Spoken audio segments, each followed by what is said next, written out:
জটিল সংখ্যাটার প্রেজেন্টেশনটা আমরা দেখি কিভাবে জটিল সংখ্যা চিত্রে প্রেজেন্ট করা হয়। z সমান 2 + 3i, এটা আমরা ধরে নিলাম 2 + 3i। তো এটাকে আমরা চিত্রে প্রদর্শিত করব অ্যাজ এ পয়েন্ট হিসেবে, যেমন যেটা আমরা বাস্তব সংখ্যায় করে আসছি। x এর দিকে 2, y এর দিকে 1 2 3, এই যে পয়েন্ট, এটা হচ্ছে আমাদের এই জটিল সংখ্যার রিপ্রেজেন্টেশন। x অক্ষ বরাবর নিতে হবে বাস্তব অংশ, আর y অক্ষ বরাবর নিতে হবে কাল্পনিক অংশ। কথা বুঝছো? আচ্ছা, তাহলে রিপ্রেজেন্ট কিভাবে করে বুঝলাম। এখন আমরা যদি এখান থেকে এই পর্যন্ত কানেক্ট করি, তাহলে এখানে একটা দূরত্ব পাওয়া যায়, যেটা মূল বিন্দু থেকে ওই বিন্দুর দূরত্ব, তাই না? আচ্ছা, এই অংশকে বলা হয় হচ্ছে আর। কি বলা হয়? আর। আর এটারই আরেকটা নাম হচ্ছে মডুলাস অফ জেড, অথবা জেড এর পরম মান। আমরা পরম মান সম্পর্কে তো জানি, এটাই হচ্ছে সেটা। তো এখন এটা আমরা কিভাবে বের করব? দেখো, এটার ভ্যালু মানে সূত্রটা কি হবে, মান কত হবে। আমরা যদি এখান থেকে এই পর্যন্ত কানেক্ট করি, তাহলে একটা সমকোণী ত্রিভুজ পাচ্ছি, রাইট?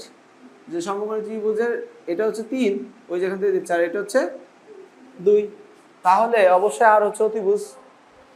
তাহলে মডুলাস অফ জেড বা আর সমান √2² + 3², অতিভুজ স্কয়ার সমান লম্ব স্কয়ার প্লাস ভূমি স্কয়ার, তাই না? তাহলে এর মান কত? 4 আর 9 যোগ করলে √13। ওকে, তাহলে মডুলাস পাইলাম। এইভাবে আমরা মডুলাস বের করতে পারবো, তাই না? আচ্ছা, তাহলে আমরা মডুলাস নির্ণয়ের সূত্র পাচ্ছি কি? z সমান x + iy হলে r সমান mod z সমান √x² + y²। সিম্পল তো নাকি? আচ্ছা, এটা হলো সূত্র। ঠিক আছে, এরপরে আমরা দেখি, আমরা তো দৈর্ঘ্য বের করলাম, আর একটা জিনিস লাগে, সেটা হচ্ছে মধ্যবর্তী কোণ। এই কোণটাকে আমরা মনে করলাম থিটা। কি মনে করলাম? থিটা। তো এই থিটাটাকে বলা হয় argument, argument of Z. Argument শব্দের অর্থ থিটা, কোণ। বুঝতে পারছো? খালি ল্যাঙ্গুয়েজের একটু পার্থক্য, আর্গুমেন্ট মানে কোণ।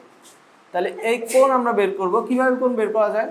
আমরা কোণ বের করার সময় অবশ্যই এই 2 আর 3 সাহায্য নেব, তাই না? তাহলে 2 হচ্ছে ভূমি আর 3 হচ্ছে লম্ব। তাহলে এটা দিয়ে হচ্ছে tan থিটা, টানলো লম্ব ভুলে। বুঝতে পারছি? আচ্ছা, এখান থেকে থিটা সমান কি হবে? এটা হবে তো, তাই না? বুঝছি? আচ্ছা, তো আমরা এটাকে অ্যাজ এ ফর্মুলা লিখে ফেলি। তাহলে